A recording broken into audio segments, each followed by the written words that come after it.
പ്രജിഷ് 3 പേരുടെ മൃതദേഹങ്ങളാണ് ഇവിടെ തിരുവല്ല പുഷ്പഗിരി ആശുപത്രി മോർച്ചറിയിലേക്ക് കൊണ്ടുവരുന്നത്. അതായത് മേപ്രാൽ സ്വദേശിയായ തോമസ് സി ഉമ്മൻ, അതോടൊപ്പം തന്നെ പായിപ്പാട് സ്വദേശിയായിട്ടുള്ള ഷിബു, പാണ്ടനാട് സ്വദേശിയായിട്ടുള്ള മാത്യു തോമസ്, ഈ 3 പേരുടെയും മൃതദേഹങ്ങളാണ് ഇങ്ങോട്ടേക്ക് കൊണ്ടുവരിക. അവരുടെ ബന്ധുക്കളെല്ലാം തന്നെ ഈ മോർച്ചറിക്ക് മുന്നിൽ ഇപ്പോൾ വന്ന് നിൽക്കുന്ന കാഴ്ചകളാണ് നമുക്ക് കാണാൻ കഴിയുന്നത്. അത്യന്തം വേദനാജനകമായ കാഴ്ചകൾ. കാരണം അവരുടെ അടുത്ത ബന്ധുക്കൾ, ഭാര്യ, മക്കൾ എല്ലാം തന്നെ വലിയ വിഷമത്തിലാണ്. അവരുടെ ഒന്നും കണ്ണീര് ഇതുവരെ തോർന്നിട്ടില്ല. അത്യന്തം ദുഃഖകരമാണ് ഇവിടുത്തെ ഒരു കാഴ്ചകളെന്ന് പറയുന്നത്.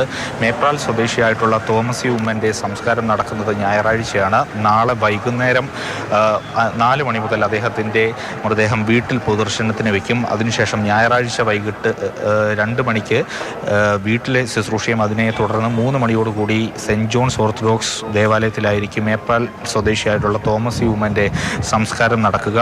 മറ്റ് 2 പേരുടെ മൃതദേഹങ്ങൾ, അതായത് പാണ്ടനാട് സ്വദേശിയായ വ്യക്തിയുടെയും അതോടൊപ്പം തന്നെ അദ്ദേഹത്തിൻ്റെ ബന്ധു കൂടിയായ ഷിബുവിൻ്റെയും മൃതദേഹങ്ങളും ഇപ്പോൾ അല്പസമയത്തിനകം തന്നെ ഇവിടെ കൊണ്ടുവരുമെന്നുള്ളതാണ് മനസ്സിലാക്കാൻ കഴിയുന്നത്.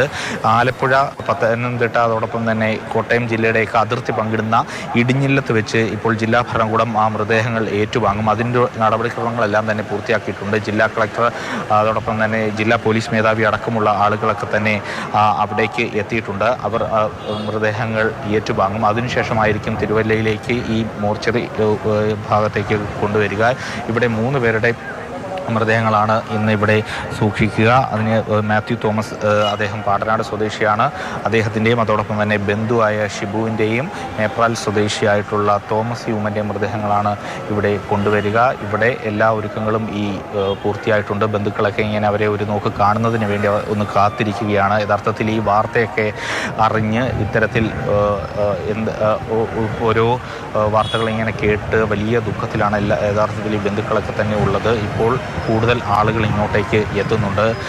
ഇവരുടെ ഇടവകയുമായി ബന്ധപ്പെട്ട്, ദേവാലയവുമായി ബന്ധപ്പെട്ട് വൈദികരൊക്കെ തന്നെ എത്തുന്നുണ്ട്. അങ്ങനെ കൂടുതൽ ബന്ധുക്കളും അടുത്ത നാട്ടുകാരും കുടുംബാംഗങ്ങളുമൊക്കെ തന്നെ ഇവിടേക്ക് എത്തുന്ന കാഴ്ചകളാണ് കാണാൻ കഴിയുന്നത്. 3 പേരുടെ മൃതദേഹവും അല്പസമയത്തിനകം തന്നെ ഇവിടേക്ക് കൊണ്ടുവരും. അവരുടെ ഏറ്റവും അടുത്ത കുടുംബാംഗങ്ങൾ ഈ മോർച്ചറി കോംപ്ലക്സിന് അകത്തെ ആണ് ഉള്ളത്. അവരെയൊക്കെ തന്നെ അങ്ങോട്ടേക്ക് മാറ്റിയിട്ടുണ്ട്. അവരൊക്കെ ഇവിടെ നിൽക്കുകയായിരുന്നു. അവർക്ക് നിൽക്കാൻ പോലും കഴിയാത്ത രീതിയിൽ അവർ എല്ലാം തളർന്നിരുന്നു. അവരുടെ ഒന്നും കണ്ണീര് ഇതുവരെ തോർന്നിട്ടില്ല. അത് ഉടനൊന്നും ആ കണ്ണീര് തോരുമെന്നും പറയാൻ കഴിയില്ല. അത്യന്തം ദുഃഖകരമാണ്, അത്യന്തം വേദനാജനകമാണ് യഥാർത്ഥത്തിൽ ഇവിടുത്തെ കാഴ്ച. കാരണം ഇത്രയും നേരം നമ്മൾ വീട്ടിലെ അവസ്ഥയൊക്കെയാണ് പറഞ്ഞിരുന്നെങ്കിൽ അവരെ ആശ്വസിപ്പിക്കുന്നതിനൊക്കെ വേണ്ടി ആളുകൾ എത്തുന്നു, അടുത്ത ബന്ധുക്കൾ എത്തുന്നു, അതൊക്കെയായിരുന്നു കാഴ്ചകളെങ്കിൽ ഇപ്പോൾ അവരുടെ ഉറ്റവരെ, അകാലത്തിൽ നഷ്ടപ്പെട്ടു പോയവരുടെ പ്രിയപ്പെട്ടവരെ കാണുന്നതിന് വേണ്ടിയുള്ള കാത്തിരിപ്പിലാണ്. അല്പസമയത്തിനകം തന്നെ അദ്ദേഹങ്ങൾ ഇങ്ങോട്ടേക്ക് കൊണ്ടുവരാനാകും എന്നുള്ളതാണ് നമുക്ക് മനസ്സിലാക്കാൻ കഴിയുന്നത്. സ്റ്റീഫനാണ് വിവരങ്ങൾ നൽകിയത്.